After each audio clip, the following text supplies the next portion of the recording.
across the nation on the Newsmaker line is the former governor of the state of New Jersey and current Republican presidential candidate, Christie. How are you, sir?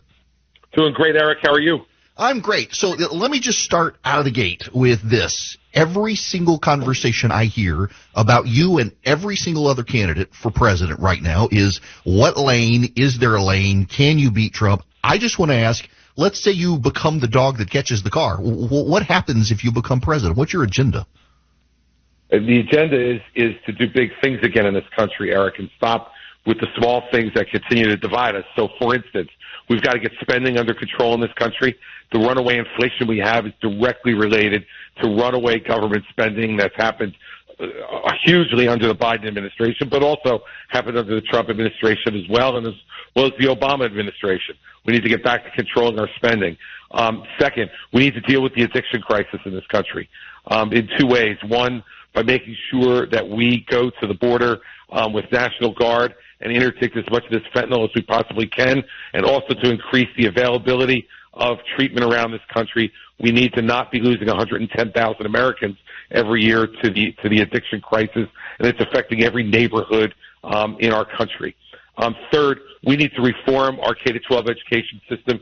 You saw the recent national testing scores, which I'm sure you did. Our students are not performing. They're not competitive with our competitive countries around the world, and we need to improve that education system by making their choice for every student, every family in this country, rather than having to go to failed schools that don't have to compete with anybody else. We need to have an education agenda which will radically change the way we're doing things here and not be handing things over to the teachers' unions in this country who are failing our students and not giving a darn about the fact that these test scores continue to go into a lower and lower territory for our kids. And lastly, around the world, to make sure that our allies around the world know that they can count on the United States. We are in an absolute proxy war already with the Chinese. They are funding this Russian war in Ukraine. They are testing us all around the world. They're entering our hemisphere in South America as well and trying to influence what goes on in our hemisphere as well. And we need to begin to re-strengthen our friendships around the world and let the Chinese know that they're not just fighting America, but America and its allies and friends around the world. When we do big things like that, this country is going to engage in some sacrifice, Eric, but it's also going to make us, as it always has in our country, bigger, better, stronger, richer, and freer.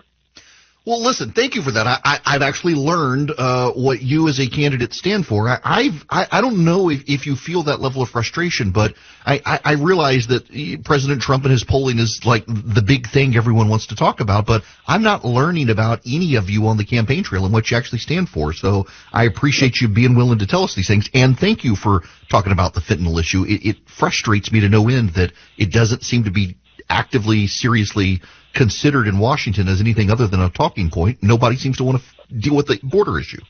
No, and look, when you have 110,000 Americans a year dying of overdose, when it's now the leading killer of men between the ages of 18 and 34, look, I chaired President Trump's Opioid and Drug Abuse Commission. We put forward a number of really, I think, smart and important recommendations, all of which were adopted by President Trump and half of which were adopted by Congress. But then the COVID crisis came, and we really put this issue to the back shelf. We need to get it back onto the front burner.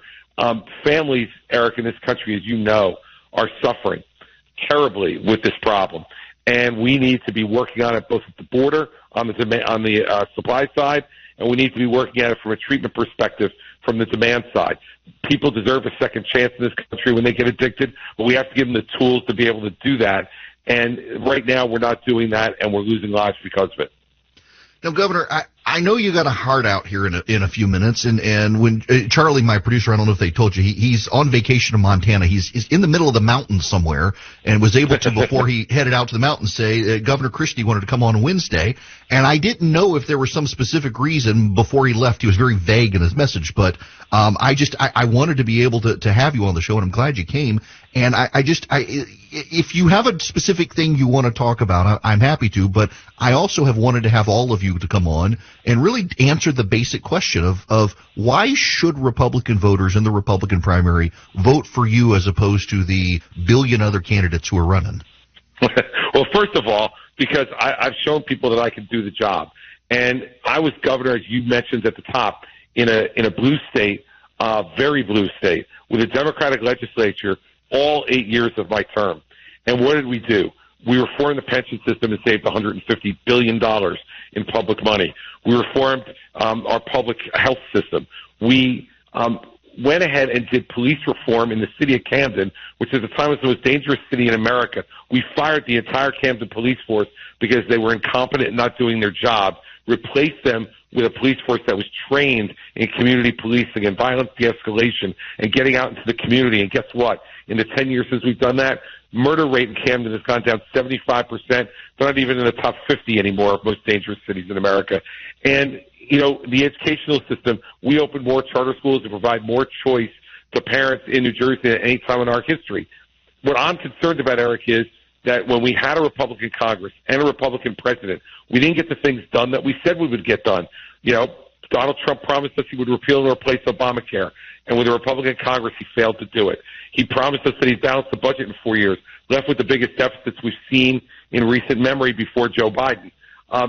Then he said that he would retire the national debt in 8 years.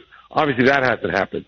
And he said he was going to build the wall in Mexico, and Mexico was going to pay for it. Well, not only do we only have a quarter of a wall, we haven't seen the first peso for Mexico. It's not good enough to say, I like the issues. You need to have someone who can turn the issues into policy, who knows how to govern and knows how to get things done and is tough enough to get those things done, but is able to govern. And that's what we will do. It's what we did in New Jersey under some of the toughest circumstances for a conservative Republican. And by the way, also was a pro-life governor for 8 years and vetoed Planned Parenthood funding 14 times and had every one of those vetoes sustained. So we can stand up for the issues that matter to us as Republicans and conservatives.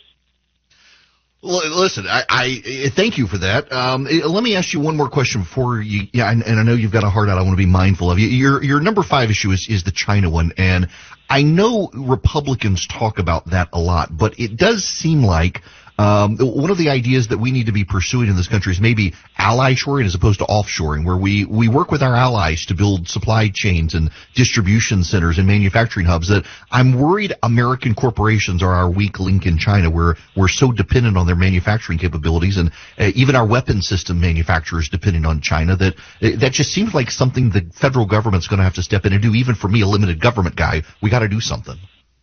There's no doubt we have to, and that's why I mentioned in the context of my China answer, rebuilding our alliances around the world. And you've gotten to the next level of my answer, which is that we need to not only do this militarily, but we need to do it economically and industrially.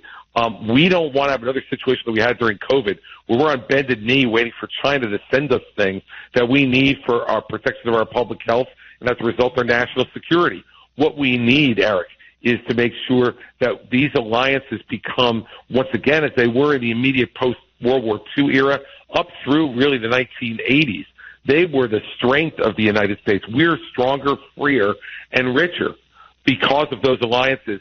And what you just said is exactly one of the legs on the stool that we need to do, along with the military alliances.